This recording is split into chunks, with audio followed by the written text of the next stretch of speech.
G'day guys, welcome back to another video. So I recently bought these like little mini Rubik's Cubes here. As you can see, they're really small and they don't turn that well. I mean, they turn fine for like what you get, but essentially just like a real budget sort of thingy, and I got a lot of them. So I've got a whole bunch of these cubes, right?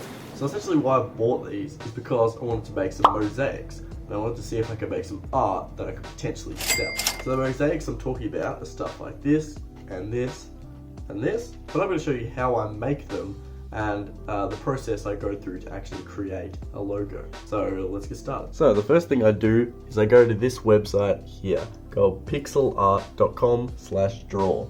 Alright, so this is the website. As you can see, I've already made a few pieces here. But essentially what I'm going to do, I'm going to make a new one. Now I know that I have 25 cubes, which means I can make a 15 by 15 square. So I'm going to do this now. So 1, 2, 15 here, and then I can go 15 down, just like this. And as you can see, I've got 1, 2, 3, 1, 2, 3, 1, 2, 3, 1, 2, 3. And so I'm just going to be doing a 16 square one because today I'm going to be doing the OnePlus logo. Now, if you don't know what this is, it's a phone company. It's actually the phone I use at the moment. And I thought it would just be a really quick demonstration on how to do this. So essentially what I would do is I just sort of count. So it's like 1, 2, 3, 4, 5, 6, 7, 8, 9, 10, 11, 12-ish. And so I'm going to do that now. So we're going to get the color. Now obviously we can only use red. Essentially that kind of makes sense because we only are limited to the 6 colors on the cube. But essentially it's something like this, and then there's like a white thing here and here. And as you can see, it's pretty accurate. I could make this a little bit bigger, but I think you get the idea. You know what, we're actually going to make this a little bit different. So the good part about this is that you can sort of change it up. This website's great. I use it all the time for different things. So I can essentially put this here. I'll move this over a little bit so we can just get a bit bigger. Whoop. There we go. No, it was actually just the 2 dots here, but it's a little bit more centered now. So that looks good. So this should be like right in the middle, but you know, we only have a limited amount of space. So we only have the cube here, cube here, cube here, and cube here. And so now the most important part is fill in with the white, just so I know that this is actually color here and not just nothing.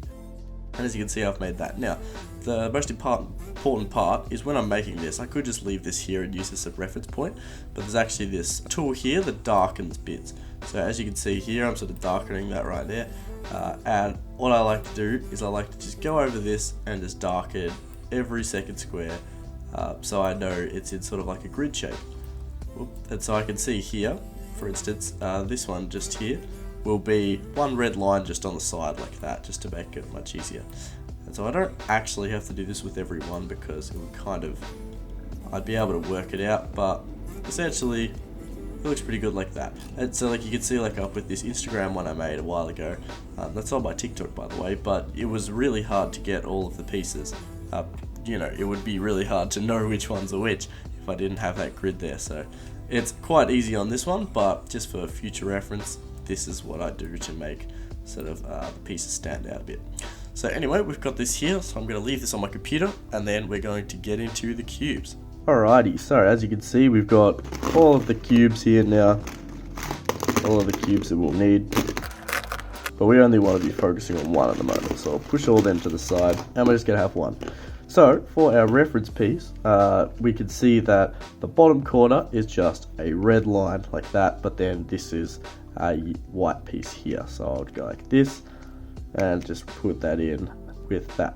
So essentially what we're doing is just making one face of the cube at a time, which is for a cuber should be quite easy. So I'm just going to put that there, and then you can see the next one is just a red line, so I can just put that in just like so, and there we go. The next one's also a red line, there we go, and then the final one is a red corner.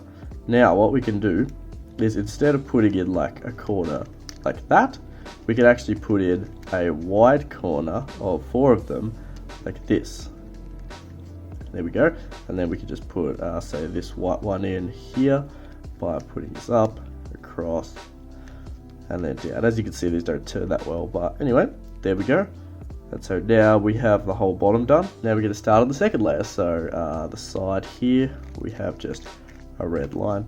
Now it is very easy to do this sort of thing if you only have one color like we have here. So we've got that. We need this one to be red. So how I would do that, we'll put this one across, up, and then down. And there we go. So now that could go just here like this. And this is quite simple. We just have one red piece that just needs to go in the corner there, like so. And then this is just one red line on the side. There we go. Okay. Next, we're going to go with, we're actually going to put the two red corners like this and like this for up the top here. So this is for like a bit of a plus up here. And then we need to do one red strip like this down here, and then we actually need the red center. So to swap centers around, we can just do you know, the classic fisheye sort of thing, just like whoop, that. As you can see, these don't turn very well, but they were quite cheap. So there we go, and there's the top of the one. And funnily enough, this is actually just a white square, and that's the only white thing on the whole place. But we're going to put this one here, which is just a red line. And we've just got one more line now, which is pretty basic. We just have, where is it? We've got the white, and these two are reds. There we go. Just put that there. There we can put the red, turn that, there we go. And now we have the same thing as we had before, so just two red corners. Now the worst part about doing this is actually unscrambling them, or solving them, because they don't turn very well and they're not very nice to speed solve, but that's okay. I guess that's the price I pay for this kind of thing. So for this one, I'm going to do the wide, and then we'll just turn this one into, oh no, that's not actually right, it's the middle is a white, so we'll just go middle, middle, then back, then back. And as you can see, we have the whole logo done. Now if I hold it up, and there we go. So as you can see, we've made the OnePlus logo. Again, if you don't know what that is, it's just a phone company, but essentially this looks pretty nice. So we've got that, and if you want, you probably can just like border this. That's pretty much how you do it. Thanks for watching, guys, and let me know what I should do next, because I post all these on my Instagram. If you want to follow that, it's just @NobleCubes. Anyway, thanks for watching, guys, and I'll see you in the next one. Cheers.